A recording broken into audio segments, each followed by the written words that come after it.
And then we can even, paradoxically, arrive at some precise results. We can know the precise time of the crucifixion. It's pretty crazy if you think about this.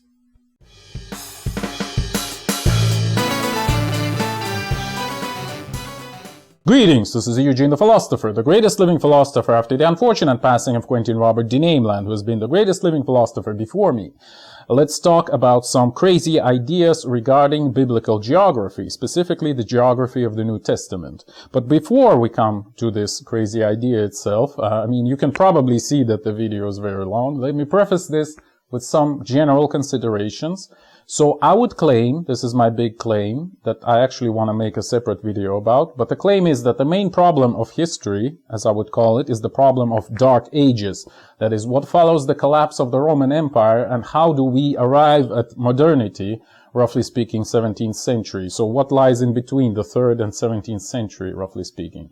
So it also has to take into account the appearance of all the main post-Roman, so to speak, religions such as Christianity, Islam, and Judaism, all right? And it also corresponds to the appearance of modern powers, like whether you call it nations or kingdoms or whatever, and modern peoples as well. So it's a pretty important problem, and that's why I call it the main problem of history, the problem of dark ages, once again.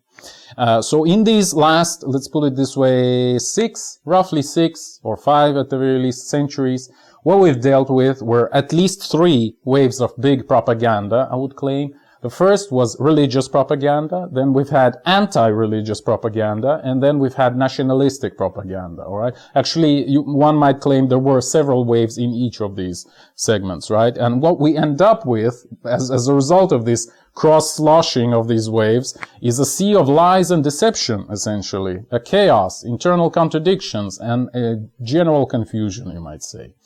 So only common sense might help here, or maybe crazy ideas. Again, keep watching if you want one. So in this particular video, we're going to be concerned with Christian history, specifically the history of the New Testament. And one other consideration that I actually got from someplace else, which also one book, let's say, that deals with problems of history, and the author says, well, you know, stones can still lie, like you can still build a new stuff and call it the old stuff, but still stone buildings, they're rather hard to forge, okay, much harder than any text. So that made me thinking, well, wait a minute, what is the proper Christian architecture? Let's start with this question. This is a question I've asked myself a few months ago. And this crazy idea that we'll talk about later has actually answered it. Not this particular question, but let's figure it out. What is the proper Christian architecture? You may think about this yourself, but consider this point. In many, let's say, border regions of the Roman Empire, if we're talking about, for example, Orthodox Christian architecture with heavy Eastern influence, right? Or architecture of Northern Africa or even the Middle East, or some other places like that, there is too much of outside influence. I think you would agree. And even in places like Italy, for example, Christian temples are often just refurbished polytheistic temples from ancient times, right? That's also something you find quite often. So my question was, well, then what is the proper Christian architecture that is undeniably Christian, that you can't confuse, that has no outside influences, all right? And my own answer to this question was, let's see if you agree or not, is the Gothic architecture, okay? You cannot possibly stretch any other influence except Christianity proper onto the Gothic architecture. That would be my point, all right? And then another big question arises. I'll show you the map right now. This is the map of Gothic architecture, actually. The black dots correspond to the earliest examples of these buildings. The main property of the Gothic architecture is the pointed arch, basically. That's the main structural element, okay? So, but anyway, I think you would easily recognize any Gothic cathedral if you've seen it, okay? I think you know what we're talking about. So black dots correspond to the earliest buildings of this type, and then you can see many other examples. So you can see, it's actually delineated on the map with this circle, that it all starts from Ile-de-France, the area around Paris. And so the question then is, why? Why is the proper Christian architecture that can't be confused with anything else, possibly, cannot be falsified, essentially? This is the Christian architecture. Why does it start in Paris? Like, I would understand if it started in Jerusalem, for example, because if, like, according to, let's say, mainstream historical narrative, Christianity started in Jerusalem, so it would make sense for Christian architecture to start in Jerusalem. It didn't, alright? It would make sense for it to start in Rome, for example, because Rome was a major Christian center. It doesn't, alright? It doesn't start there, nor does it start in Constantinople, which is another Christian center. So, why Paris? What's the deal with Paris? And this crazy idea that we're going to talk about in this video actually answers this question. So the crazy idea, the authorship thereof, I guess, I don't know. The author of this crazy idea is a guy named Aleksey Khrustalev. He's a Russian. I'll show you the picture on the screen. He's a fairly young guy. Actually, I don't know. He's like in mid-40s. This picture is maybe like 10 years old. Fairly young guy, very like erudite, I would claim, very smart. So I really loved listening to his 4-hour monologue. Like, he made a video with the help of some other guys called something like Bible Code Cracked or something. Like, it was a very like catchy title like this. It was like literally almost like a 4-hour or even 4.5-hour monologue of his where he presents this idea, which I'm going to present to you in this video. So in this video, I took his arguments. I've removed some that looked to me doubtful, or some that I could have like debunked myself, okay? So hopefully only the proven stuff remains. Whether the stuff would be proven, I mean, it's up to you to judge, but let's see. So the idea in a nutshell, TLDR, if you don't want to watch the whole video, is that the events of the New Testament took place roughly in 10th to 14th century AD. Like, we don't know the exact timeline, but somewhere in this interval, right? So Middle Ages, roughly speaking, in what is now called France or Gallia. So the main idea is that Galilea is actually Gallia, okay? AKA France and the areas around France. So since we're dealing with Middle Ages, we're talking about the shorter or new chronology, you know, with roughly 1,000 years removed. So if you assume under the mainstream chronology that Jesus had been born in the year 1, roughly speaking, then here he will be born much closer to the year 1000, roughly speaking. Maybe 1100, maybe 900, maybe 1200, something like that, right? Something in this realm, okay? And so we by default will assume that the birth of Christ have happened in the Middle Ages. And I know the irony does not elude me here, that we are talking about Christ being born in the year 1100 after the birth of Christ, you know, AD, Anno Domini. The irony does not elude me, but it is what it is, you know. Like, this is the established dating framework. Obviously, we need to kind of have some framework to even discuss the events that we're going to be discussing. So until the chronology will be fixed, we have to work with what we have. So we'll just have to work with the current dating scheme, okay? So yeah. Also, a short linguistic comment. I have to say in advance, like, pardon my French, you know, because obviously we're talking about the geography of France, so there's going to be a lot of French names. There's going to be a lot of Greek transliterations, because I'm going to be reading like the Koine Greek, supposedly original of the New Testament, etc. So I have to switch back and forth from like English to French to Greek to like sometimes Latin, and it's all very confusing. And also my French is like beginner level. So, and Greek, I don't speak Greek, okay? I only know the letters and how they roughly sound, okay? So yeah, pardon my French in advance. But after all, you know, up to middle of 16th century, France was actually operating in Latin. So it's kind of fine. So the events that we discussed, the official language was Latin anyway, in courts, in laws, in like the church, etc. So France with neighboring regions was actually still called Gallia, even in official documents of like 16th century, or Gaul, if you wish, in English. Again, as far as 16th century, or even later sometimes. So the first document in what we can even remotely call French appears in only 1532, okay? And the first Middle French grammar appears in 1550. So, yeah. There you go. I mean, I'm trying to make an excuse for myself for not being too good with French, because by the time of Jesus, according to Hrustalov's hypothesis, French didn't exist anyway. There was some sort of Gallic dialects, I guess. All right. So let's go. All right. So the first big thing we need to talk about is the problem of Jerusalem.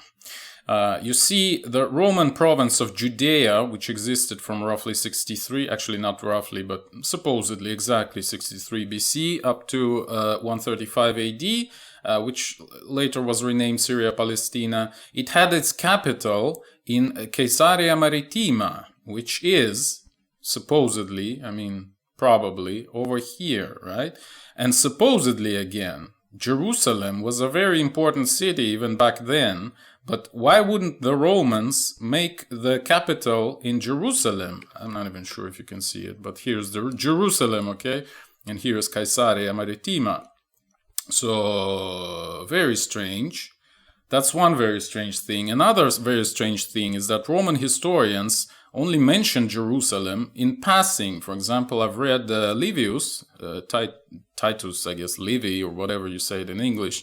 And he just says, like, in one sentence, like, oh, by the way, like, Anthony took Hierosolimos as well, you know. They even use, like, Greek like almost Greek letters, like Greek transliteration.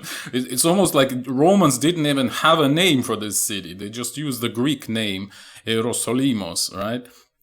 Whereas Jewish historians, they of course write like whole books about the wars of Jews and blah blah blah. Like Jerusalem is the greatest city on earth, blah blah blah. Like what I'm saying is we don't really have independent confirmation that what the Bible calls Jerusalem, which is written like this in Greek, is like Jerusalem, something like this. Again, pardon my French, so to speak.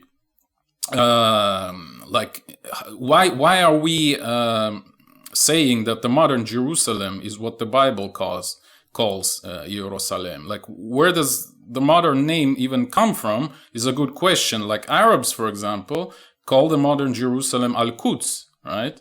And in general, this name Iroi is a clearly Greek root, so it's basically a Greek name, right? Even though what is Salem, I don't know. Like I've looked into Koine Greek dictionaries, I haven't found it.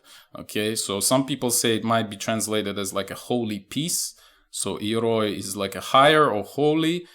It's actually true. I mean, it's obvious. And Salem is like peace or something, like shalom, you know, salam aleikum, like this kind of thing, right? Like I would have said that in a translation of a Bible, you should just translate Jerusalem as holy city or something like this, okay? And for the sake of our discussion, this is actually kind of important. But still, I wanna emphasize that it's a problem of the saying that what we call today Jerusalem is the same place as biblical Jerusalem, okay? For example, again, continuing the Roman topic, Romans had a colony at the modern Jerusalem location, but they called it Aelia Capitolina. And it was only founded in 129 AD, right? Supposedly like 100 plus years after the New Testament events. And it had a very small population, mostly Roman population, because believe it or not, Jews weren't even allowed to enter it, right? So again, it's kind of a problem. Like, what are we calling Jerusalem? Why is the modern Jerusalem called Jerusalem? It's still a good question, I think. Because if there was a huge city, I don't think they would place a capital somewhere else. Makes sense? I mean, at least let's stop at the statement that there is a problem, all right? We may not have a solution to this problem yet, but there is a problem. And according to Hrustalyov, obviously, in our case, Jerusalem is simply Paris, okay? We shall consider a whole bunch of different quotes from the New Testament, and we'll just look at possible locations in France as opposed to supposedly, again, Judea or Galilee or whatever. Let's take a look at it. So Luke 17:11 says, "Now on his way to Jerusalem, Jesus traveled along the border between Samaria and Galilee." So we already agreed in air quotes, maybe you disagree, but according to this hypothesis, Galilea is Gallia, okay, Gaul, right? aka France, basically, France and like the regions around it. And here, what is Samaria? Well, it's easy. Samara is there. It actually is the ancient name of the river Somme. Where is the river Somme? I should probably close this as well. It doesn't matter. The river Somme is here. There it is. Oh, sorry, it's Seine. Never mind. The river Somme is here. This is its delta. There's some modern canal, obviously. So it goes like this. Boom, boom, boom, boom, boom. This is the river Somme. So Samaria would be the land around the river Somme.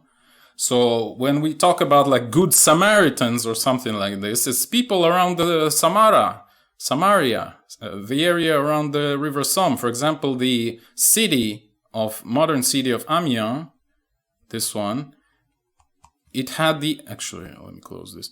It had the ancient name of Samaro-Briva. Okay, Briva is the bridge basically, and Samaro, again, Samara is the river Somme, so it's a bridge over the river Somme. Of course, because it stands on the river Somme and it has bridges over it, okay? Makes sense. So going between Samaria, aka Somme area, and Gallia brings you where? To Paris, right? Because this is Samaria, and this is Gallia, everything else pretty much.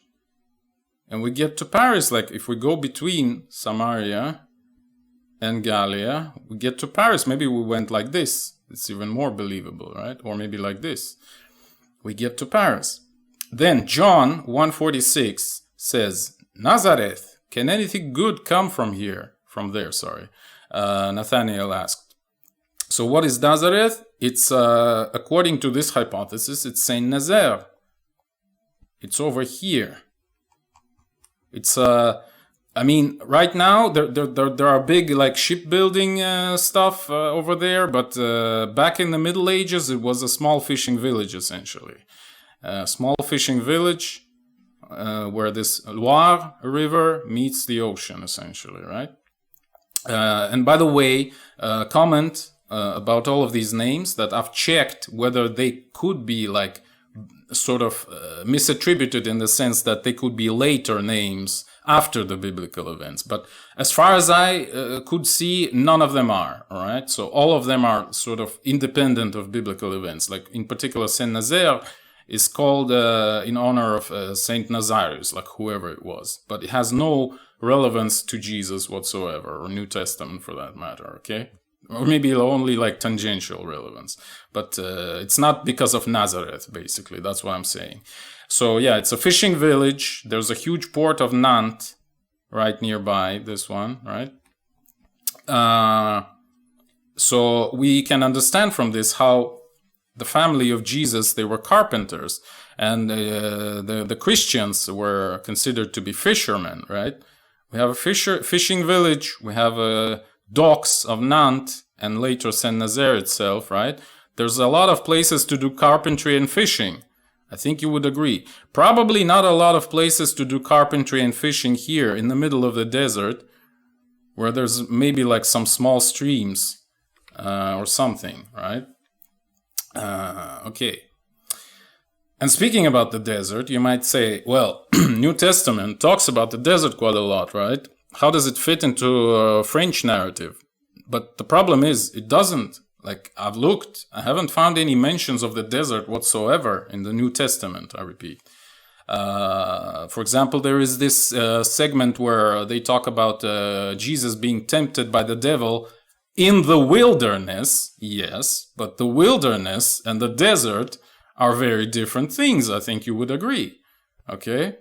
So there is nothing about any deserts in the New Testament. I mean, I know it sounds kind of preposterous, but check yourself. There's nothing.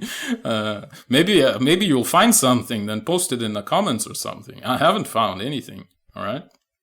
Then John 1:44 and later 45 says that Philip, like Andrew and Peter, was from town of Bethsaida. Like here, actually, the Greek transliterations I give here are from the edition of Stephanus, I think, from 1550. Again, supposedly, the New Testament original is in Greek, and that's why I keep referencing the Greek spellings of all these words, all right?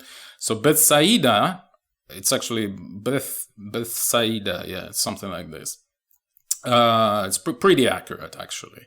And Philip found Nathanael and told him, like he told him something that doesn't really matter for our discussion. Then John 21:2 says that Nathanael, the same Nathanael that Philip has found, was from Cana in Galilee, okay? Or Cana tes Galileas, Cana tes Galileas, aka Cana from Gaul in our narrative, okay? So the conclusion we arrive from here is that if these three guys were from Bethsaida and Nathanael was from Cana and Philip found Nathanael, that it must mean that Bethsaida must be pretty close to Cana, right? That's kind of the point I was making with this quote. So what is Cana in Galilee? It is Can, I guess, is how it's pronounced, right? It's a pretty big, well, let's call it town or maybe city. It's a Can in Gallia, right? Makes sense? Makes sense. Why is it called Cana of Galilee, as if there was some other Cana? And I think that it's the only such example in New Testament where the city is mentioned not by its own name, but also by the name of the region where it's situated. Well, it's clear because we have Cana of Galilee and we have the famous Cannes, right? Where's the famous Cannes? It's actually somewhere here, sorry. Where the famous film festival takes place, right? This is the Cannes of Provence, right? It's not Galilee. This is Galilee, this is Provence. So they clarify, so we wouldn't be confused from which Cannes this guy is. It's the Cana from Galilee, all right? Yeah. And what is Bethsaida? It's actually one of the most difficult things to pinpoint, and Hrustalév thinks that this basically means bass Seine or lower Seine. You know, bass is the same root as is in the word bass, you know, something low, like the low sound. And here we have the lower Seine. So the lower reaches of the river Seine, somewhere around Rouen. So Seine River obviously goes through Paris, and there it goes here, right? So the lower Seine would be somewhere here, Basse Seine. And if you read it kind of quickly, where N turns to D or vice versa, it kind of makes sense, you know, like Bethsaida, something like that, right? Bethsaida, kind of makes sense, but I agree it's a little bit of a stretch, okay? Like I've also had an idea that maybe it's a so-called nomagus Bidocasium. Nomagus means like the new market, basically. And Bidocasi are like the tribe of Gauls, one of the tribes of Gauls. And it's an ancient Roman name of Bayeux, or Bayeux, whatever you pronounce it. Where's Bayeux? Somewhere here as well. Okay. Maybe I'll have to use a little helper. Let's use the little helper. Where's... Come on, bro.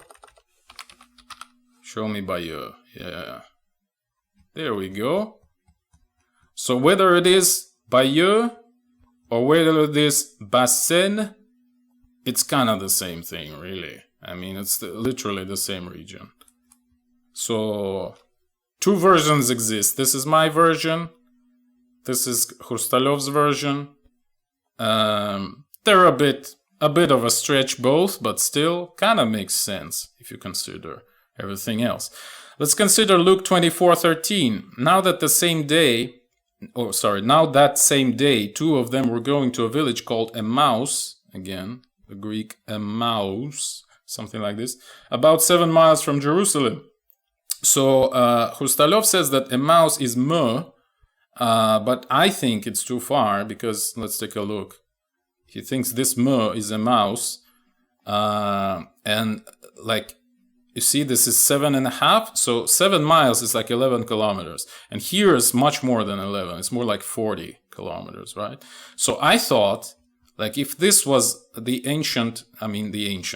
like Middle Age city walls of Paris, right? Even if you count from the city walls, there is a village, an ancient village called Massy, which could be Emmaus. Massy is known at least from the year 300. So if we're dealing with roughly 11th, 12th century, like if the events of the New Testament happened in 12th century roughly, then this village would already exist by then, right? And it says that it's a small village, right? It shouldn't be a huge city. And it's exactly like 11 kilometers from here. Look, if it's 375, so 11 would be about this length, right? So about this length, you arrive at Massy. Okay, then Luke 8, 26 and 32 for that matter.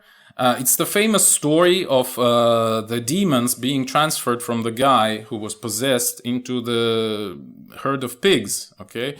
So what does it say? They sailed to the region of, let me try to read this Greek thing, Gerasenon, or Gerasenes, I don't know how you call it in English, which is opposite from Galilee. They sailed opposite from Galilee, okay? And in some manuscripts are actually read from the Bible Gateway, I think the website is called, where I took all these quotes from, including the Koine Greek, the Stephanos edition, where I take all these Greek transliterations from. It says actually there in a footnote that some manuscripts call it Gadarenes, or in Greek Gadarenon, right? I think this non is some case. Like I don't know Greek, so I can only assume that this is some suffix basically. Basically Gadaren something, Gadaren, okay? And again, a large herd of pigs was feeding there on a hillside. Let's just stop here for a moment and consider this that I've highlighted.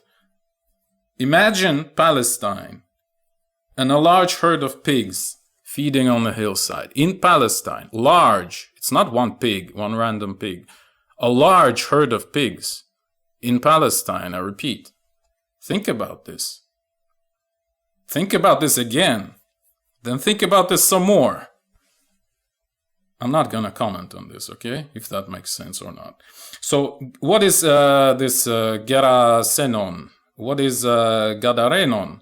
Well, Gerasenon is quite obviously Jersey Island or Guernsey Island. There's actually two very similar islands, almost in the same spot. So, this is your Jersey Island. This is your Guernsey Island, okay? And they're both very ancient. I mean, people have lived there for a while. And this is your Gadarenos, or Gerasenos. And by the way, like if we're looking for Gadarenos, this is more like Gerasenos, right? Guernsey or Jersey. Whereas Gadarenos, Hrustalyov actually thinks that it is Godarville, which is here, which is also like you can sail there, right? Because what it says further, like I didn't quote it here, that the pigs like dropped themselves into the water, right? From some like a cliff. How can you, I'll actually show you what they think is Gadarenos and Gerasenos. It's this and this. First of all, where the hell would the pigs appear in this place, right? And second of all, how can they fall into a sea from a cliff? Like this is a lake, right? There aren't any cliffs there. Here, you can have as many cliffs as you want.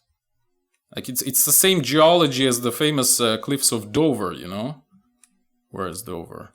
I actually don't know where Dover is. I assumed it must be somewhere here. But I might be completely mistaken. Well, you get the idea, okay? You can fall off a cliff into the ocean here, and even here. But probably not here. Like I'm sorry, it's probably not happening. All right, Matthew 8:24. Suddenly, a furious storm came up on the lake, and I actually give the transliteration of this word. It's talasse, so it's more like a sea than a lake. So that the waves swept over the boat, but Jesus was sleeping. It's when he had to calm down the people that were with him, because they freaked out because of this furious storm, okay? So my question is, what kind of a storm can happen in the Sea of Galilee? Like, supposedly they were here in this little puddle, and there was a huge storm there. Now, if you assume that the Sea of Galilee, aka the Sea of Gaul, or Sea of Gallia, or Oceanus Gallicus, as the Romans called it, or it's basically the Strait, La Manche, right? You can have any kinds of storms you like there. Atlantic is not a very calm sea, you know, not a very calm ocean. So yeah, easily. Then Mark 7:31. Then Jesus left the vicinity of Tyre. I don't know how you read it in English, but in Greek it's like Turoi or Tiroi, I don't know. And went through Sidon, that is Sidon, I guess, in English. Sidonos, right? Down to the Sea of Galilee and into the region of Decapolis. Well, first of all, Tyre or Tiroi, I don't know, is Tours, according to Hrustalyov. It's a pretty big city. Now, what is Sidon or Sidonos? It's Isodon. Let me try to find it. If I wouldn't be able to, in like 10 seconds, I'll use the helper. Somewhere here, near Tours. Because again, we travel from the vicinity of Tours and we go to Issoudun. So it should be nearby, right? Can we find Issoudun? There it is. Good job. So, we travel from the region of Tours, this area, to Issoudun.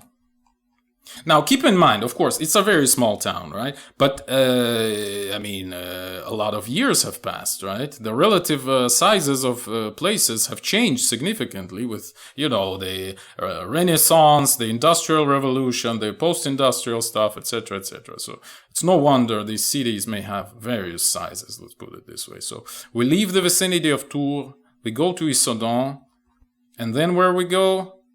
Down to the Sea of Galilee, but not into the sea, but just to. That would be roughly northwards, right? To the city of Galilee, to La Manche. Oh, by the way, there's Strait of Dover, so Dover must be somewhere here, right? Show me the Dover, guys. Okay. Sorry, I need to finish, how do you call it? Oh, there it is. All right. Gestalt, as they call it, right? Sorry. So, okay, we travel from Tyre, aka Tours, to Issoudun. I actually lost it. Oh, there it is. And then we go down to the Sea of Galilee. And then where we turn into the region of Decapolis, okay? So we go like this and this. And where is Decapolis, I wonder?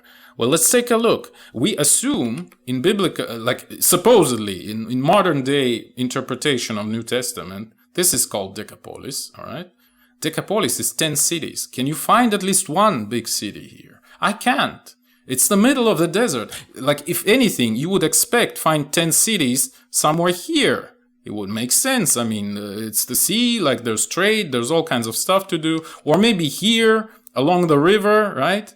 But somewhere find supposedly the supposed Decapolis in the middle of the desert where there's nothing to do and there's nothing, just period.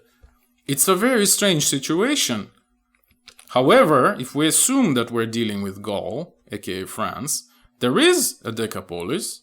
It's literally called Decapolis. Letter by letter, the same word. Right? I mean, of course, it's Middle Ages. But we're not dealing with year 33. We're dealing with, again, 12th century at the very least.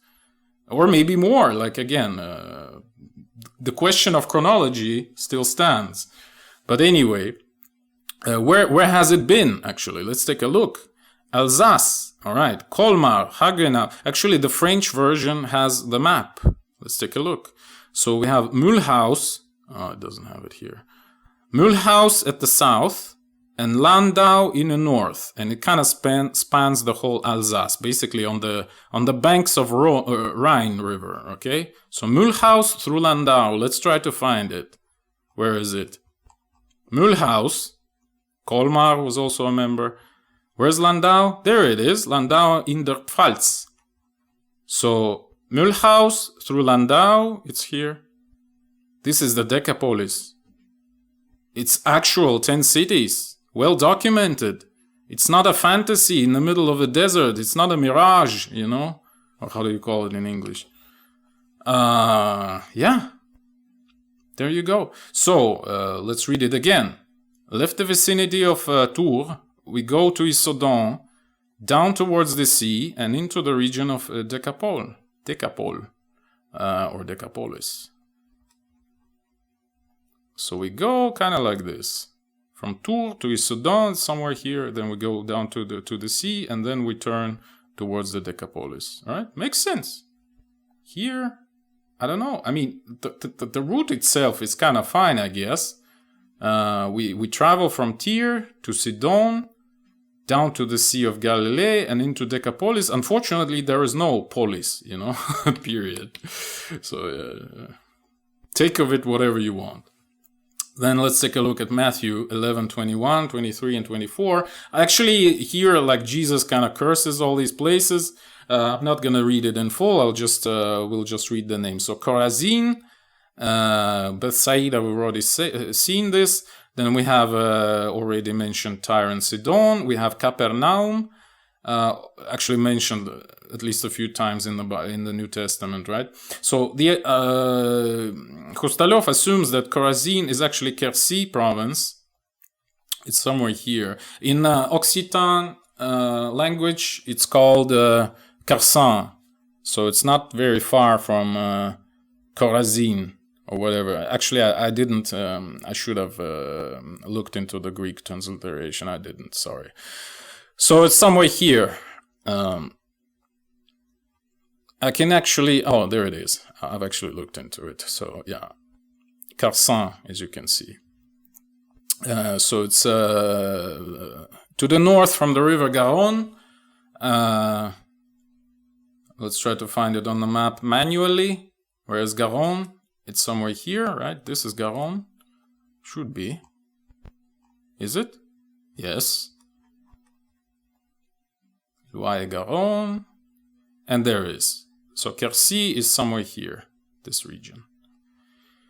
Then we have Sodom, the famous city. It's Hrustalyov says it's Sedan, which is here in the northeast. There it is. There's your Sodom. Then Gomorrah is Saint-Omer. I mean, Amora, you know. If you read it like this, like Omer. Amor, where it is. Must be somewhere here. There it is.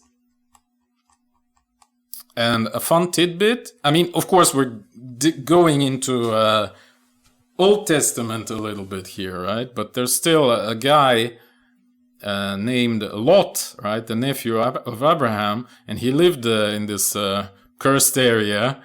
And notice how this place was called Lotharingia. The kingdom of Lotharingia. The kingdom of Lot, almost, right? Of course, there was supposedly some Lothar guy. But this place was called Lotharingia. Again, exactly where Sodom, or aka Sedan, and Saint-Omer, aka Omora, Gomorrah, were situated, right? Pretty funny. Anyway, what is Capernaum? This is my opinion, that it's Epernay. I actually don't remember where it is. Somewhere to the east of Paris. So this is Capernaum. There was like a centurion from Capernaum who approached Jesus and asked for something, as far as I remember, in the New Testament. But the Hrustalyov actually doesn't know where it is. So this is purely my speculation that it's Epernay.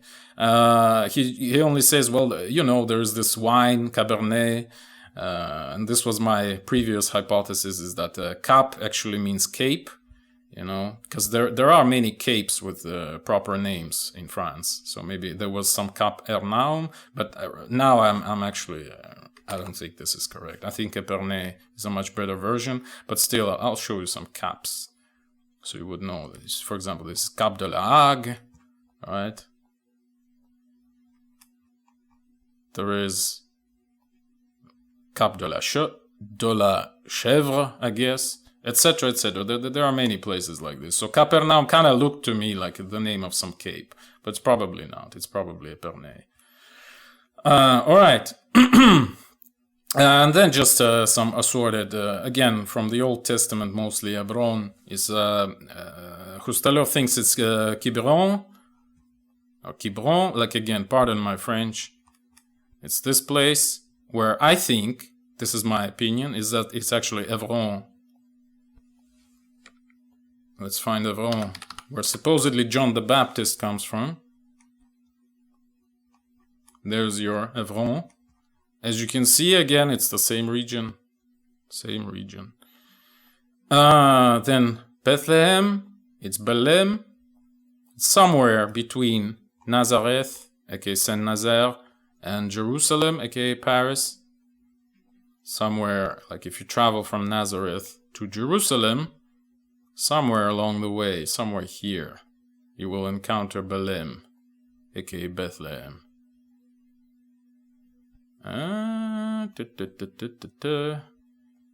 Okay, give me 5 more seconds and then I'll use the search. It must be somewhere here, actually, closer to Paris. Can't find it right. Oh, there it is. There it is. Just as I wanted to, just as I wanted to tap the search. There's your Belém. Okay, Bethlehem. Like if you gobble all these letters like French used to do, right? And what is Bethany is Bethune.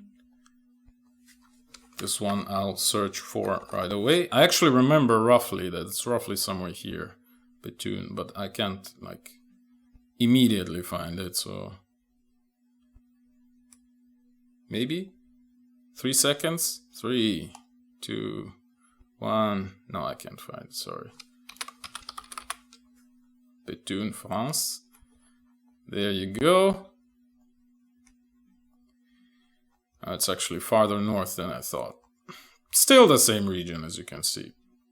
So it's Bethany. Let's take a look at Matthew 16:13. When Jesus came to the region of Caesaria Philippi, I'm reading it like in Imperial Latin, and in Greek that would be Caesarias tes Philippoi. Caesarias tes Philippoi. He asked his disciples, who do people say the Son of Man is, etc., etc. So, what is Caesaria Philippi? Now, right now, we are presented with a version that is basically what they found here is like a cave with the remnants of a temple, and they claim that it was somehow like a very important, huge city. Okay, but what I think, this is purely my speculation, what Caesaria Philippi is. I don't think Hrustalév even talks about this, but in my opinion, what they call in the New Testament the region of Caesaria Philippi, like notice the wording here, the region of Caesarea, right? Philippi is basically the domain of King Philip, right? Caesarea is basically like the German word Kaiserreich, you know, because Kaiser and Kaiser is the same thing, right? So it's like the realm of a king, basically, the realm of a king, Philip. Right, region of Caesarea, the realm of a king, Philip. And by the way, this guy Philip II, not only he was Augustus, but he was also the first to adopt the title Rex Franciae, the king of Franks. Notice the difference, not the king of France, because there were no France back then, but the king of Franks, king of the people. Also, if you remember, Napoleon didn't call himself the Emperor of France. He called himself Emperor of the French, right? And it's the same formulation as here. So, he's the king of the Franks, the first, actually, king of the Franks. So, it would make sense to call him Kaiser, right? Because he's the king. So, domain of the King Philip. What is the domain of the King Philip? That's the I'm looking into the wiki article. So we're dealing with roughly 12th century. So this map would be good enough. French royal domain in dark blue. This is basically the area around Paris, right? Paris, Orleans, Bourges. That's the domain of King Philip. This is what is called Caesaria Philippi, okay? According to me. This is the domain of the King Philip in particular Philip II. Actually, to be fair, there have been at least six Philips that lived roughly in this period of time, let's put it this way, in medieval times. So we are not entirely sure it's this Philip, even though later on I'll show you one interesting piece of evidence which can actually maybe help us to understand when exactly these events took place, if they even took place at all. All right. However, it's a reasonable assumption that it was specifically this Philip, again, at least for this reason that he was the first.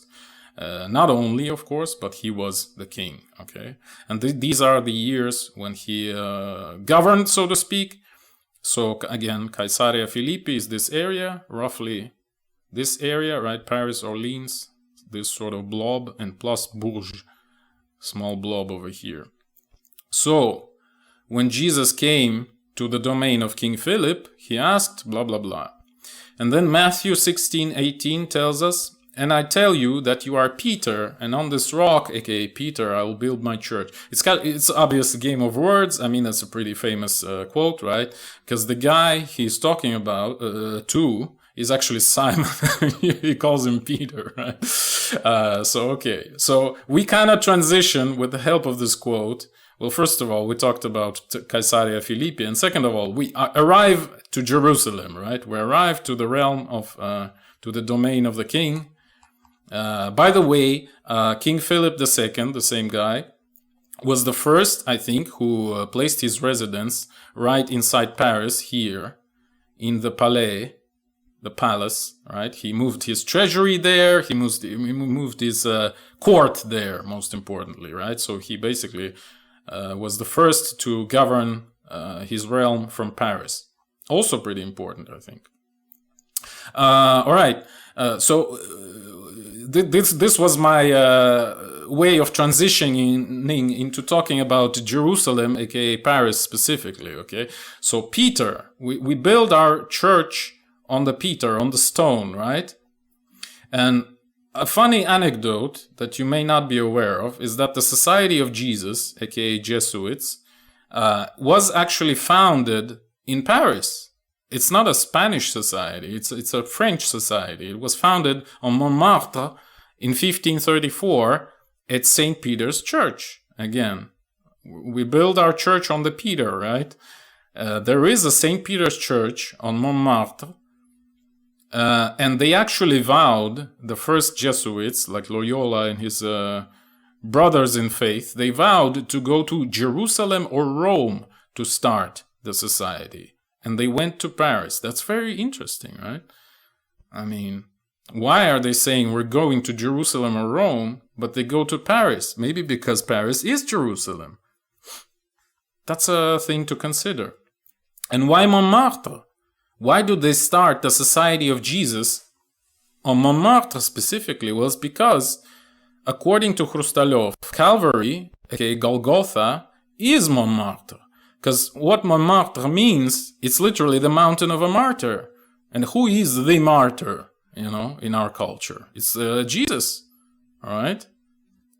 So it was situated back then, not within the city walls. So we shall use this map. It's, as you can see, it's like 1300 roughly, which is like 100 plus years after these events took place, supposedly, but it's good enough.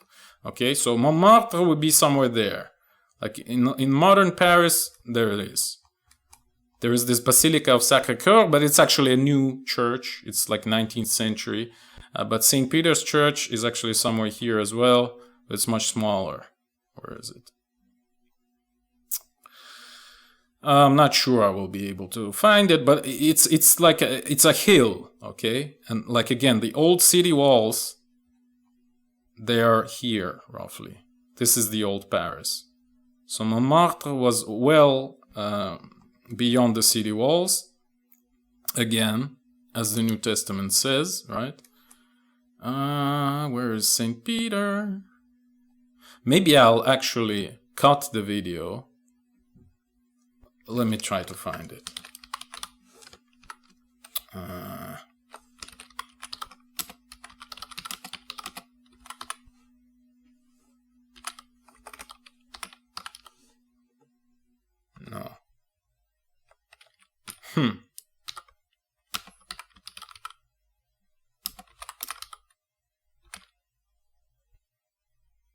Guglielmo Marconi, oh my god. anywhere but here. Wait, where's the Church of St. Peter? It's somewhere, like literally somewhere here. Oh, Saint Pierre. Yeah. There it is.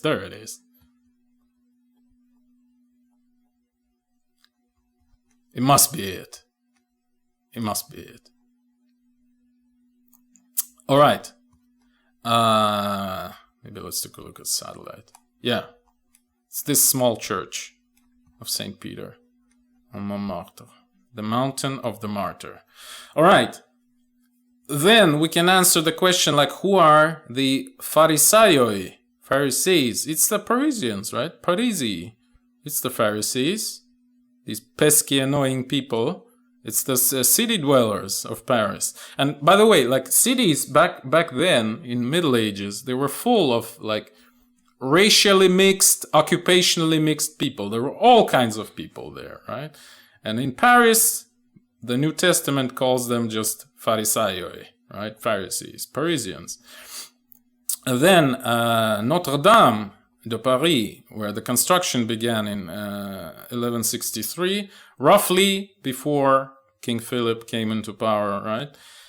There were statues of 28 kings of Judah, interestingly, at least since 13th century. What the hell would kings of Judah do here? This is Notre Dame, by the way. This is the Palais of Philip. So why would we have kings of Judea over here on Ile de la Cité, right at the middle? At the middle, where's the picture of our city? Like, these are city walls, obviously. That's a very strange thing. So my assumption, and it's purely my assumption, okay, is that these so-called kings of Judea were actually just local Jewish authorities. So there was a big Jewish community in Paris, just like in pretty much any other city to begin with in Europe. And these people were probably just kind of, administering the Jewish community there. Again, this Ile de la Cité itself had a huge Jewish community in it, like right in the middle of the city. So it would kind of make sense for the biggest cathedral around to commemorate these people, right? Who kind of were basically like the local mafia authorities, for the lack of a better word. Local Jewish mafia, okay, something like that. Then in Paris, there was a so-called Holy Innocents Cemetery, which again appeared in 12th century, where it references the biblical, how do they call it, the massacre of the innocents, right, when the children were killed. Why Paris of all places? Why isn't there an innocent cemetery in Jerusalem proper, or what we call Jerusalem today, right? Al-Quds. Why not Al-Quds? Why is the Holy Innocent Cemeteries in Paris? That's very strange, all right? And by the way, the enclosing wall of this cemetery was also built by Philip II, the same guy. On the map, where is it? I'm not even sure I can show it to you. It's like somewhere here, I think. Let's go further. John 2:13. What does it say?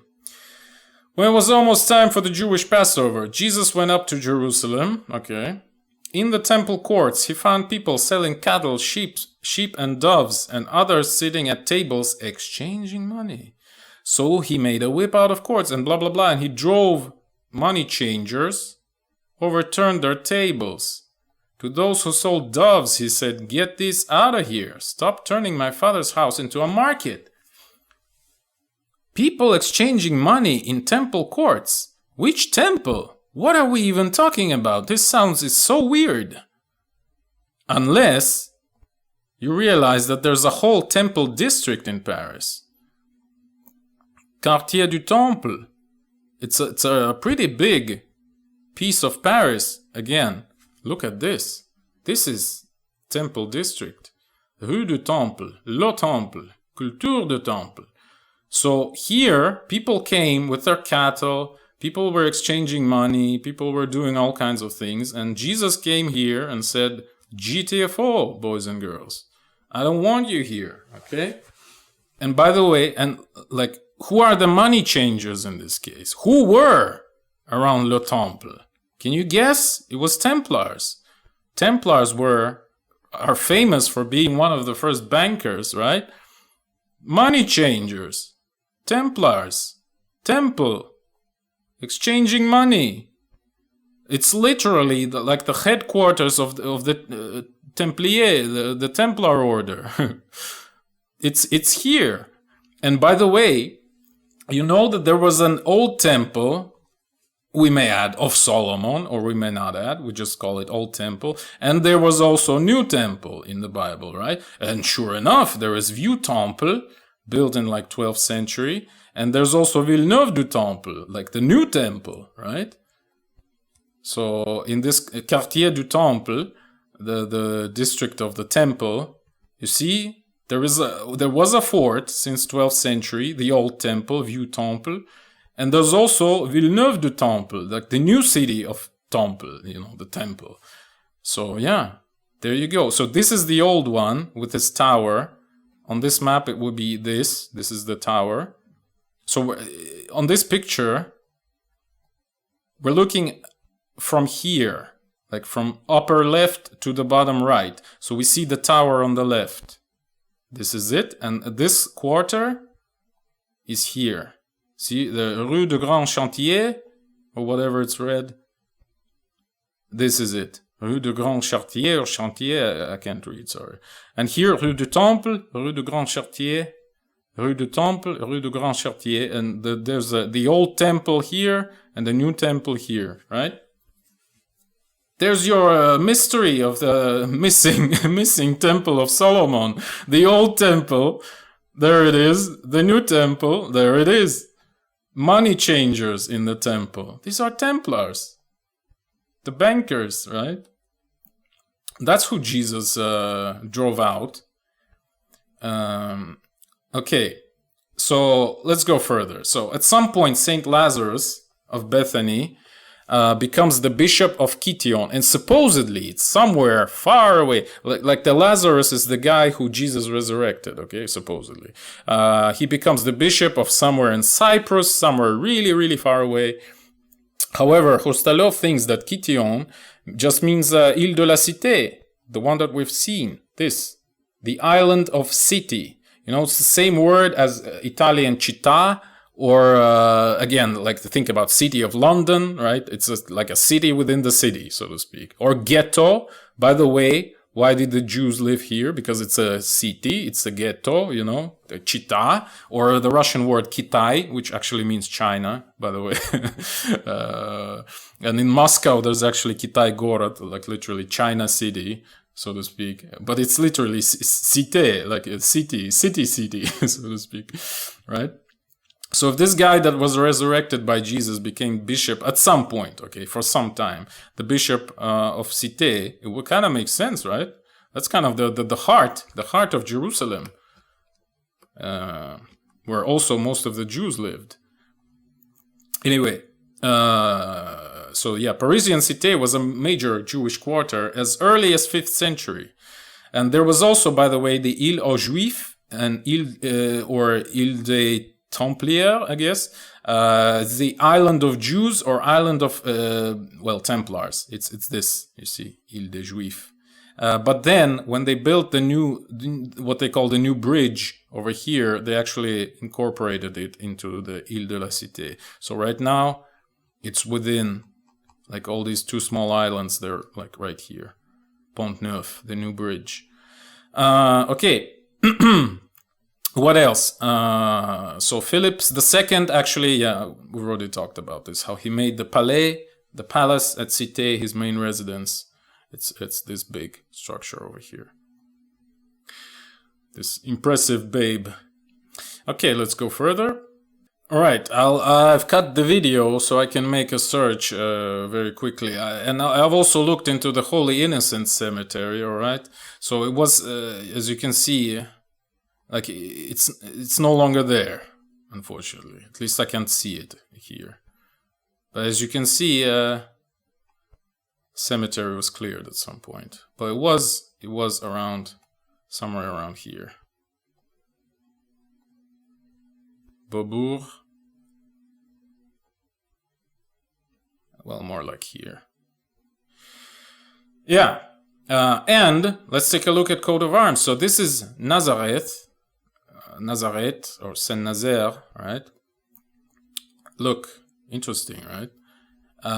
Why is it the key? Well, theoretically, supposedly, it's the key to the river, right? Because it's right at the mouth of the river.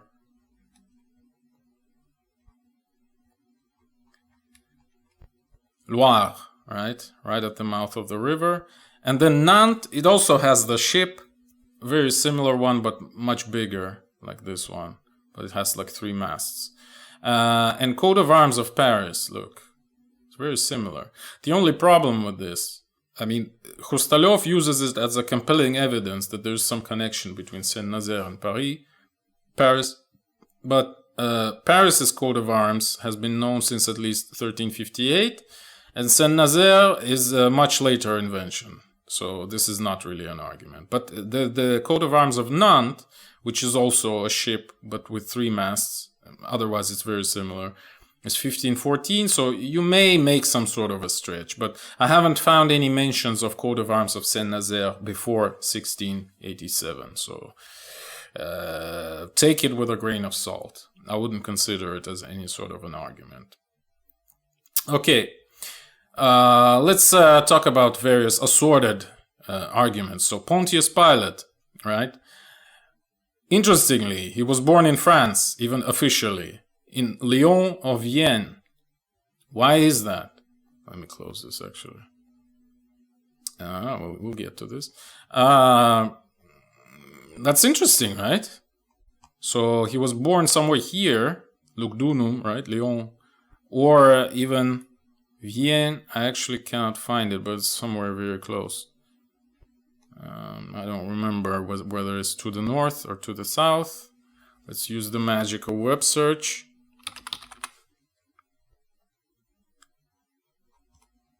It's actually very close to Lyon. So somewhere here, right? Even officially, which is very weird. How did he end up in Palestine? I mean, it's not too big of a deal, right? The Roman Empire was very cosmopolitical, let's put it this way. So it's not a big surprise he ended up there. But he was then exiled after the New Testament events and died also somewhere in Gaul, in Gallia. Perhaps again Vienne.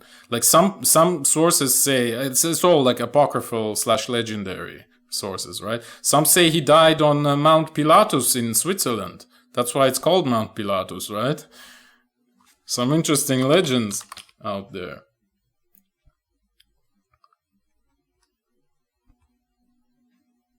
Somewhere here, you see Mount Pilatus, 2,000 meters. Again, we're still in Gaul. We're still in Gallia, Galilee. Interesting, right? Herod Antipas, one of these, again, according to my version, sort of like a Jewish self-governance types, right? King Herod, or not king, whatever. Luke 13:31 and 33. At that time, some Pharisees, some Parisians came to Jesus and said to him, "Leave this place and go somewhere else. Herod wants to kill you." He replied, "Go tell that fox, I will keep on driving out demons and healing people today and tomorrow, and on the 3rd day I will reach my goal. In any case, I must press on today and tomorrow and the next day, for surely no prophet can die outside Jerusalem." Where did this guy ended up? The self-governant Jewish guy. He ended up in France again, exiled. Let's try to find this place. It's gonna be hard, probably. No, it's actually easy to find. How did he end up here? The king of Judea in Pyrenees. Like, if he was the king, roughly speaking, of the Cité, right? The king of Jews within Paris. I mean, this looks like an exile, okay? Like, they just send you as far as they can, which is here. But if... like, that's quite an exile, you know? That's strange, right? Then his brother, Herod Archelaus, exiled to the same Vienne where Pilatus supposedly comes from, right? Like, what's the problem? Why here? Of all the places in the Roman Empire, if you come from here, like, maybe exile him to Tripoli or something. Like, why Gaul again? Very strange. Very strange. What is River Jordan or Iordanon? It's actually, again, some case. It's probably a suffix. Basically, Jordan. Let's use just the root. Well, you know there is a legendary river, Eridanus, known in air quotes from ancient times, which is supposedly flowing somewhere in the north, roughly speaking, right? But the same word, Eridanus, is actually one of the names of the river Po. I'm not kidding. It's a well-known fact. What is the river Po? Well, it flows like this, through Turin and down to Adriatic Sea. This is its delta. So this is river Eridanus. But more so, there is a river Rhodanus, and it's Rhone. Actually, I have it open here. There it is. Rhone River. As you can see, it goes from Switzerland to west of Marseille, right? So, roughly speaking, somewhere here. Bouches de Rhone. Is this Rhone? Yes. So this is your Jordan River. It's Rhone. Rhodanus. Jordanon. Jordanus, like whatever. It's all right here. It's all in Gaul. Or it might have been just, some Gallic river. Like they might say, okay, there was a river somewhere there. But I think Rhodanus is good enough. It's Rhone. Then let's talk about Joseph of Arimathea, who was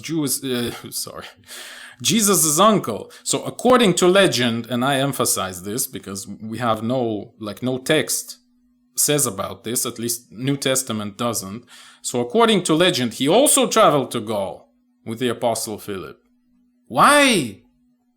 If you come from here, you can go anywhere you want. Like, why Gaul? Well, if they all come from here, well, that's where they can go, right? It's Gaul. Plus, he also, according to another legend, traveled to Cornwall. And Cornwall, mind you, is here. How do we get... I mean, of course you might say it's just a legend. Ignore it. But still, from here, we sail like this, and we go to Cornwall. That's not very believable, my friends. But if he was from this region, then going to Cornwall is nice and easy. Like you can do this journey in a couple of days, probably. Right? And he was actually a pretty rich dude, because supposedly, again, he was somehow involved in tin trade, and Cornwall is actually one of the largest producers of tin, at least at that time, right? So it would make sense. Supposedly, by the way, even Jesus traveled with him. Like, we don't quite know what Jesus was doing when he was like 20 or something. So he might as well travel to Cornwall, because if he was born here in Saint-Nazaire sometime in 1150, let's put it this way, why not? Absolutely believable. Then we have curious case of Saint Anne, that would be the mother of Mary, aka grandmother of Jesus. So some of the relics associated with her is, for example, her veil, which is found in Apt Cathedral. Let's take a look where Apt is.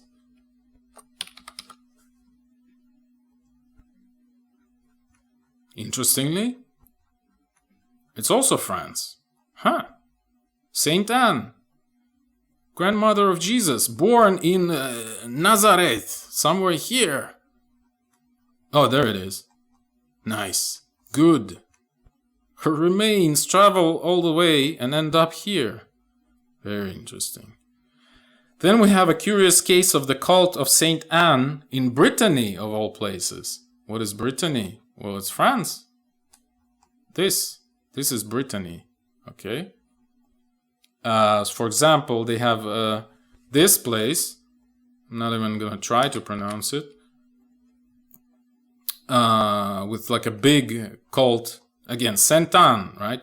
Maybe you know this song, Santiano, like Saint Anne, the sailing song. Like, C'est un femme à trois mains, fin comme un oiseau, hisseo, Santiano. It's the same Saint Anne of Brittany, okay? The mother of Mary.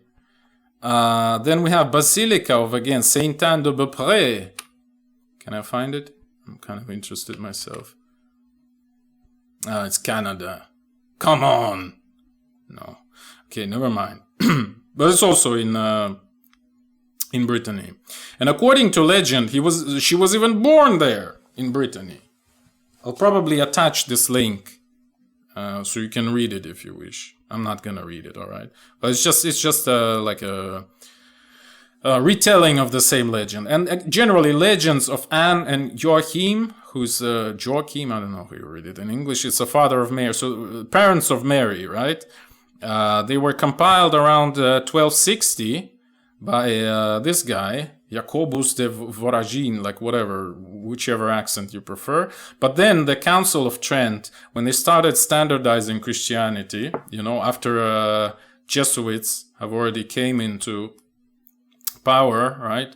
1534, when they started standardizing the Christian narrative, it was all banned, essentially. So now it's not a part of the official church narrative, but these legends, they're important, right? Like, why Brittany of all places? It's very strange. It's very strange unless you would consider the hypothesis of Hrustalév that it's actually, this is the place of New Testament, right? Decapolis, like all of these other places we've already mentioned, Tyre, Sodom, like Samaria, etc., right? Galilea, the Sea of Galilee, the Gadarenos, Gargamenos, like whatever were these words. Remains of Saint Helena, it's the mother of Constantine, the emperor. So supposedly, again, he adopted Christianity, right? And his mother, what she did was she acquired the Christian relics, supposedly, again, from Palestine. But then again, maybe not, that wasn't really Palestine, okay? I actually don't know. Okay, priest from Reims, like, I don't know how you read, Reims, basically, in French. He stole the relic of the body of Saint Helena from Rome, and the reliquary was transferred to the abbey. This abbey. So basically, what I'm saying is, remains of the mother of Constantine, who was into Christianity a lot, they are in Paris, and also in Auville. Let's take a look where this Auville is.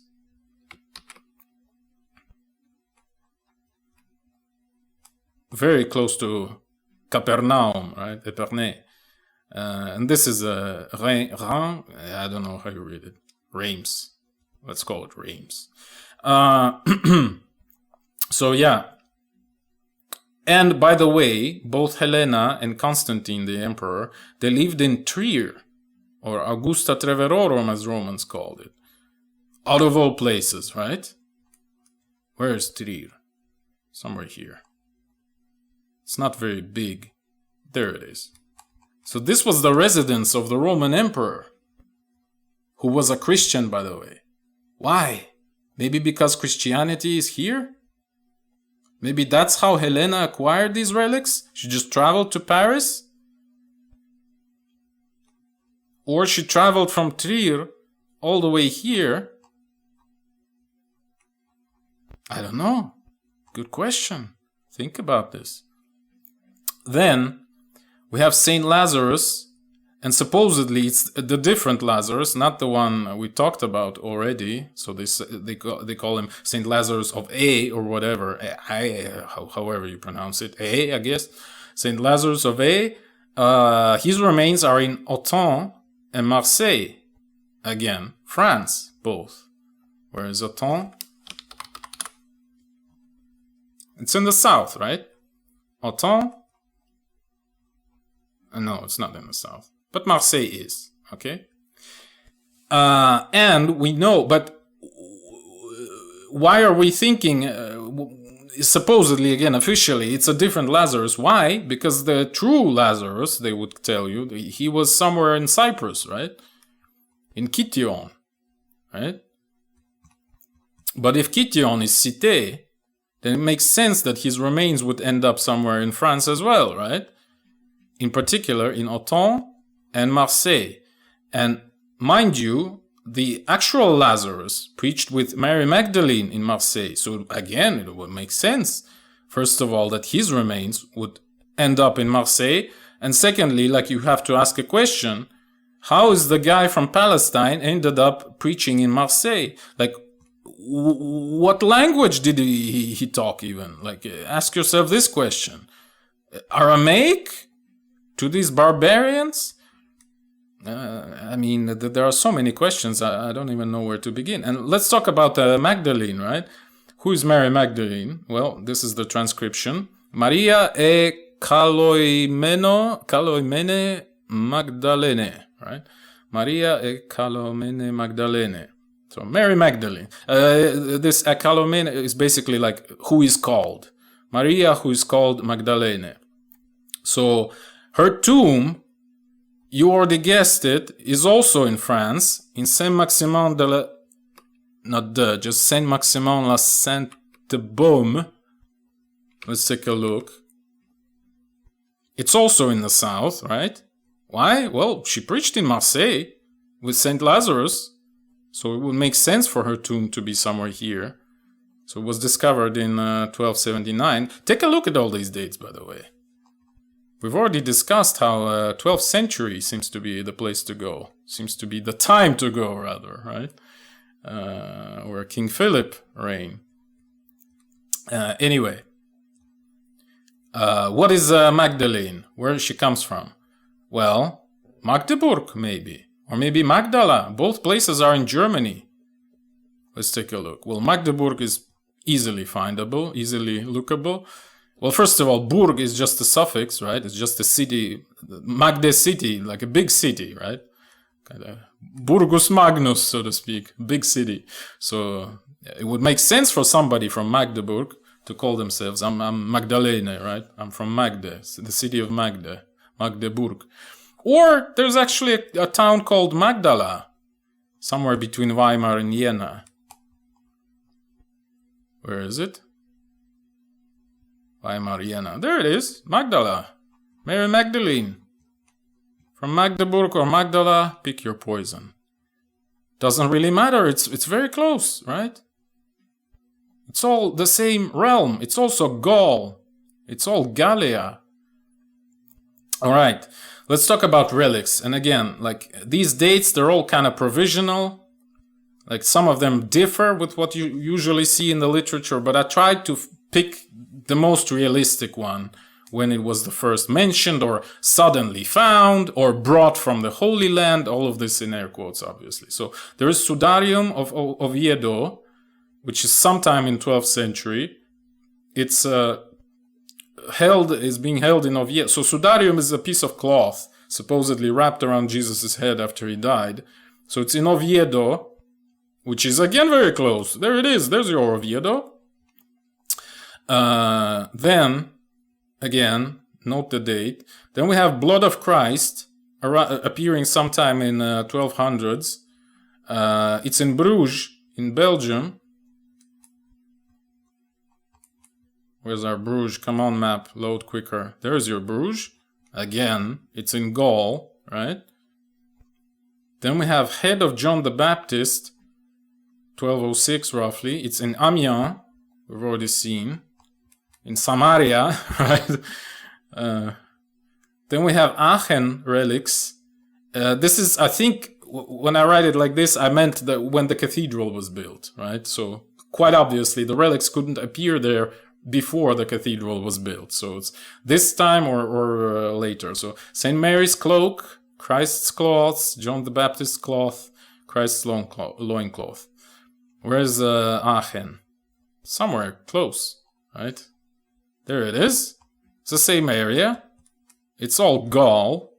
It's all the Gallia Magna, so to speak, the bigger Gaul. Crown of Thorns, I think it's in Notre Dame, actually. Holy Lance, the Lance of Longinus, the Lance of Destiny or whatever. 1246. I actually tried to sort them chronologically, right? So in 1246, it arrives to Paris, if you know what I mean. Then True Cross, 1256 plus, is in Santo Toribio de Liébana, in north of Spain. I'm not going to pretend I know where it is, so I'm just going to show it to you like this. There's a monastery, as you can see. So it's somewhere here, again, very close to Oviedo, which would make sense, right? It's all the same area, the same cultural realm. Iron Crown, where supposedly parts of, or at least parts of the nails from the cross were incorporated to, is in Lombardia, in northern Italy, specifically in Monza. So this is Lombardia. And Monza is, come on, there it is. Again, the same area. Tomb of the Three Magi, 1322. They're in Cologne, in Köln, in Germany, right? Then the famous case of Shroud of Turin. Even though it's called Shroud of Turin, it was first found, you guessed it, in France, okay? And let's talk about this carbon dating for a sec. Of course, if you assume that Jesus lived in the 1st century AD, then this disproves the New Testament, right? This reading. If you assume that Jesus lived in 12th century, this confirms the reality of the New Testament and the authenticity of the shroud. What an interesting plot twist, isn't it? And also, obviously, the weaving of the shroud is inconsistent with 100 AD Middle East. So the whole narrative, basically the chronology is broken, okay? Let's just end with this. But if you assume 12th century crucifixion, then everything falls into place immediately. All of these dates finally start to make sense, right? And the dating of the shroud is legitimate. It's all comes together, right? Holy Chalice is in Valencia. Title of the cross is where it was written, like Jesus the King of the Jews or something like that. It's currently in Rome. Once again, notice the carbon dating. It also kind of confirms our timeline, right? Then notice how popes, at least for some time, have been in Avignon in France. It was called Avignon Papacy, right? Where is Avignon? Let's take a look. Is it Avignon? No, this is Avignon. We can even probably find the papal palace there. It's so huge, it's hard to miss. There it is. It's really huge. So for at least 100 years, the popes were sitting here. And I don't want to go into the rabbit hole of what Vatican is and the history of Vatican and the horrible corruption around it, okay? Let's just note that for some reason, for a whole 100 years, the popes were in France. Let's just note that. And if we assume that Jesus existed in 12th century, that would be like 100 years after Jesus, which really kind of makes sense, okay? Like when Christianity was slowly gaining traction, so to speak, it would make sense to establish some sort of, some sort of institution like this, let's put it this way, all right? And it would make sense for it to be in Gallia, where it all comes from. Then let's take a look at pilgrimage routes. Interestingly, they all focus in this area around France, right? Of course, it's this super famous St. James's route, right? Santiago. But then again, it's probably like, why was it so important? Well, because Spain was full of Jews and Muslims, roughly speaking, right? Christianity is already established here, and here it's not so quite established, so it's kind of important for people to sort of bring the news here a bit more. Of course, you might say it's a biased map, okay? We have maps like these, which show pilgrimages to the supposed modern version of Jerusalem, right? But then again, even these maps show that these routes were more important. Of course, I mean, you can make 50 arguments in favor of this being more important. Like, it was very hard to get there, but I can turn these arguments against you. Like, how did these people from here, all these Josephs of Arimathea and Mary Magdalenes, how did they end up here? All of them, or almost all of them. That's very strange, right? So, but by this token, they should be prophesying somewhere in this area. Not this area, but I've shown you otherwise on many examples. Then there is a very curious case of this synagogue of the Libertines. Okay, so let me read it. It's in Acts, actually. Acts 6:9. Opposition arose, however, from members of the synagogue, so synagogues of the freedmen. And the word, it's an English translation, the modern one, but the original, the Greek one, Stephanus 1550, gives this word, libertinon. Huh? What do you mean libertino? It's a modern word. It's a word from 16th century, was coined, we literally even know the author, it's Jean Calvin. When he was criticizing his religious opponents, he was calling them libertines. Like they were... Well, it's pretty much the same as the modern American word liberal, right? When you use it as a slur, essentially. That's the same meaning as Calvin used, right? But it's a word from 16th century. So it just shows us clearly how it was, at least this edition was edited. But in fact, there is a whole wiki page about this, about Synagogue of Libertines. And they unironically discuss what did the book mean by this. But it's so pathetic.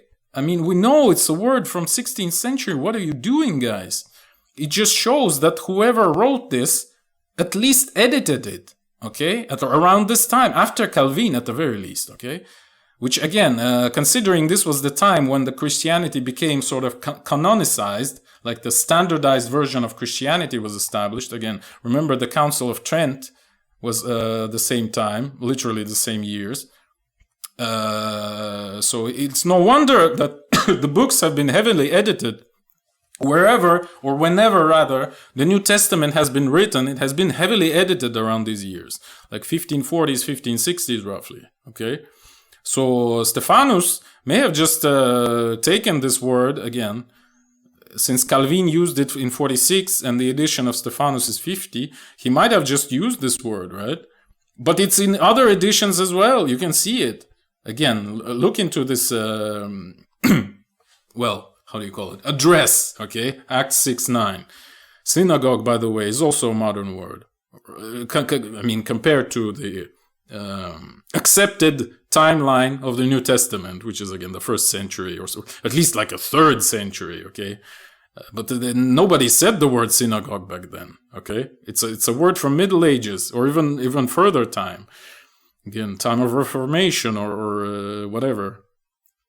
So yeah, this curious passage actually clearly shows us how heavily edited this text was, and perhaps even written in the 16th century. I don't know. Like, again, here we have to remember what I said at the beginning about these waves of propaganda. Because, for example, returning to the word libertinon, right?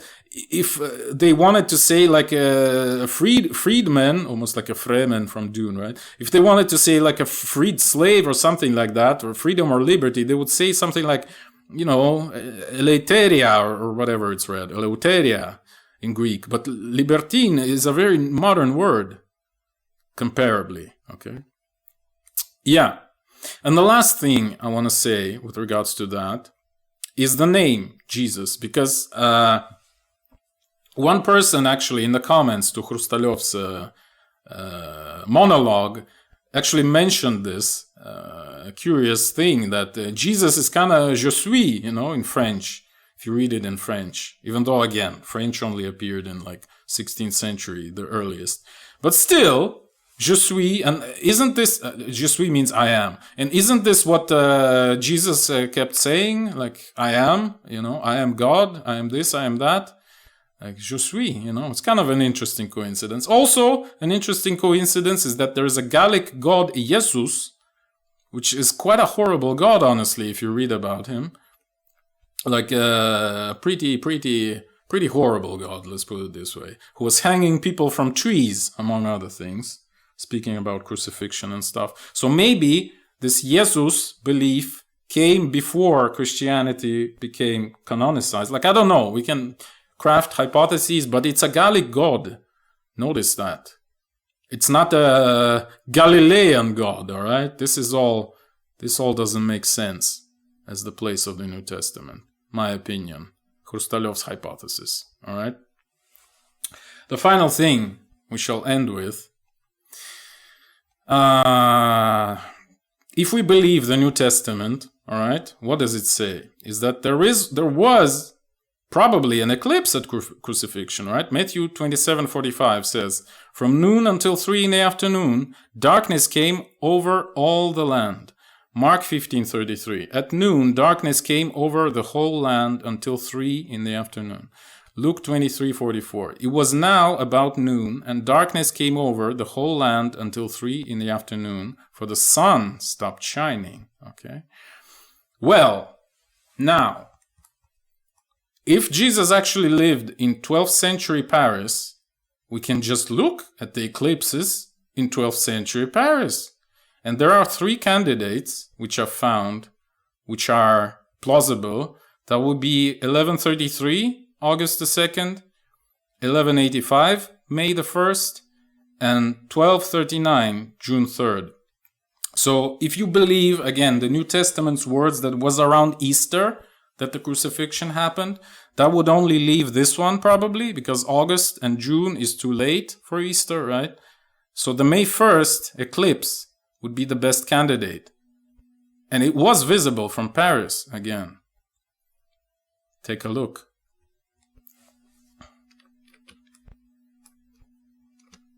So if we are being crucified at Montmartre,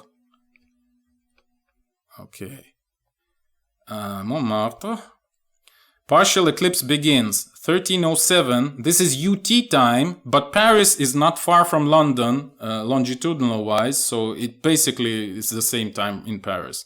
So 1307, around noon, all 3 guys tell us, all 3 testaments, right? Partial eclipse ends 1523, so two and a half hours roughly it lasted, right? Magnitude 0.73, so 70% of the sun eclipsed for 2.5 hours. Of course, not entire duration, but you get the idea. That's pretty fascinating, isn't it? Like, if we make this assumption, if we take into account all of these dates, which all appear roughly around this time, if we believe the New Testament that says that we were in Caesaria Philippi, in the realm of the King Philip, that means we were in this time frame, then 1185 is the time of crucifixion, isn't it?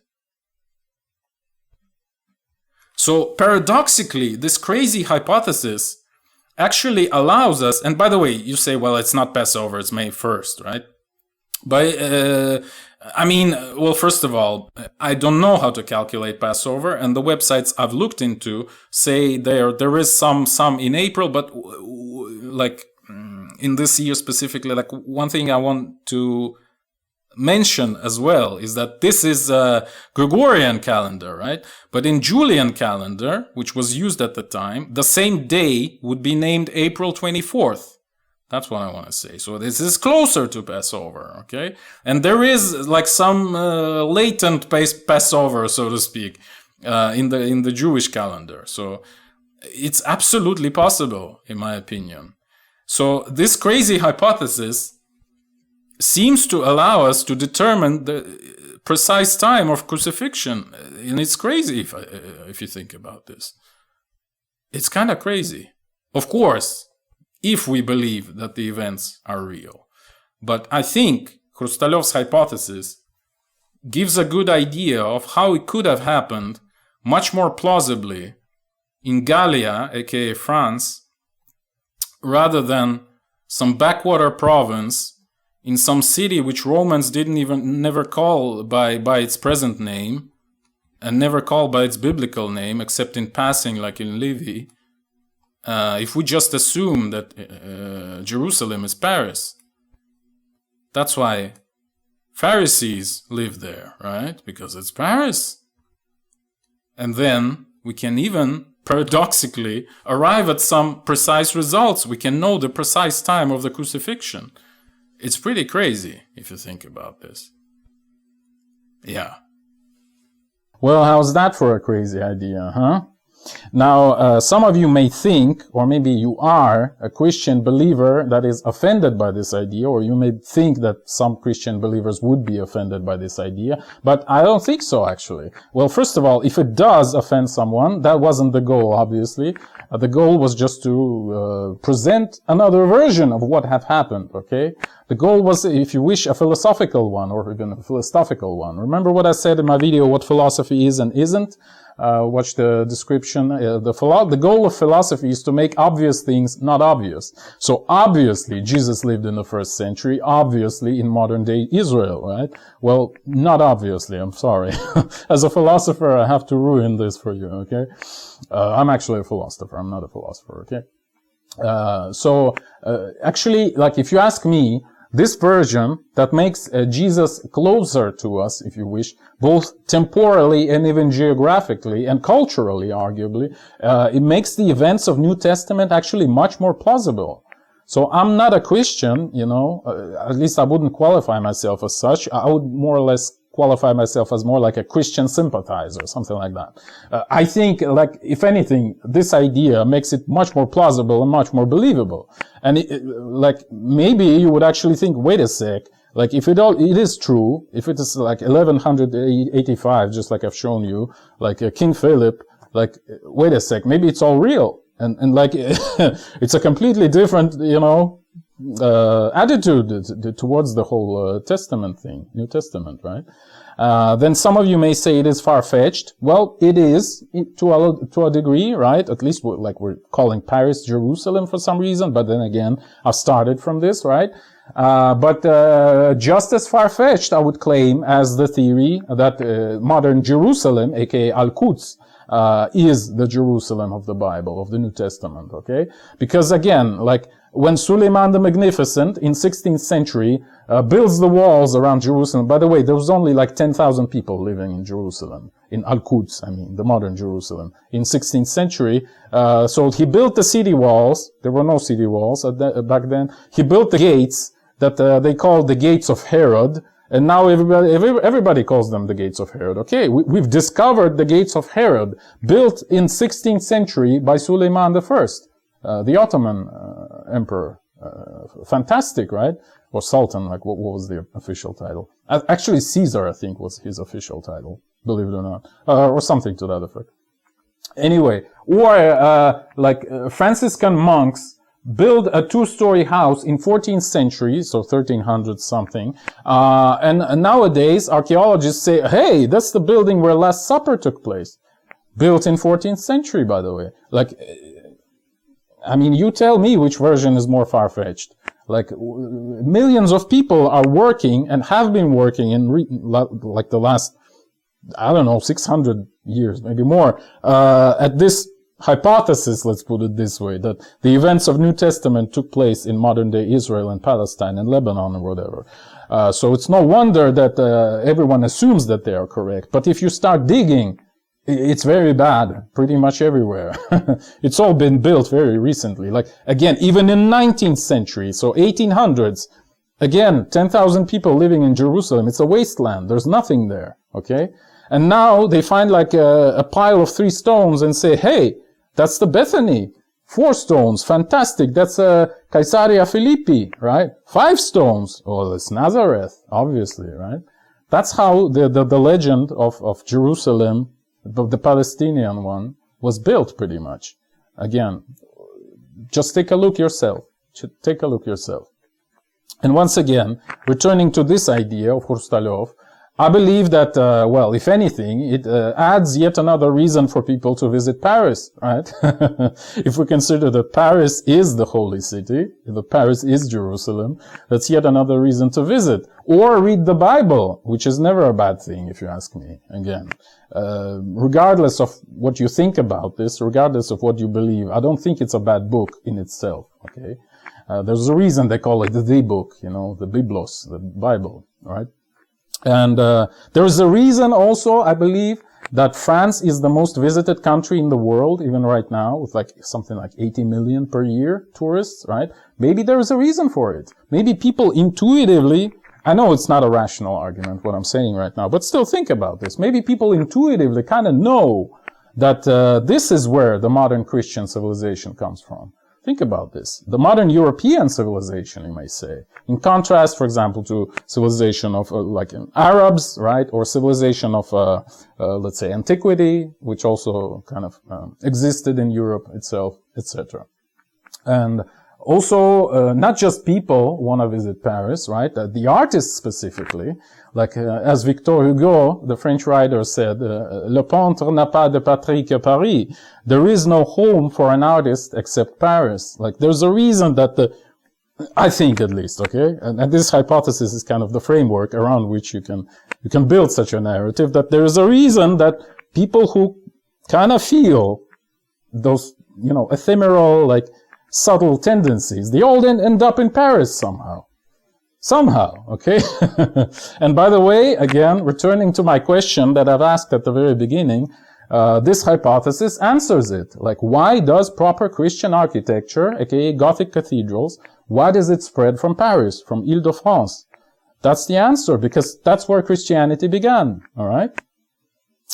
Yeah.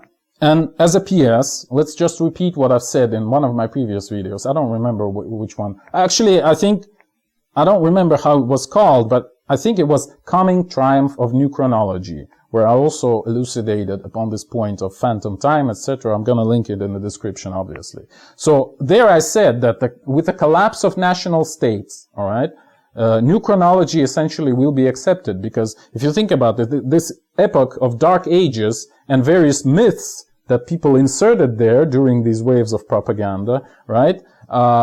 It was used to legitimize the national monarchy or aristocracy, right? And now, in the post-national world, all of this is actually outdated. Like all of these national myths. In fact, they are kind of, how do you say it? What's the word in English? Well, not very useful, let's put it this way, okay? So all of this will be demolished in the post-national era, alright?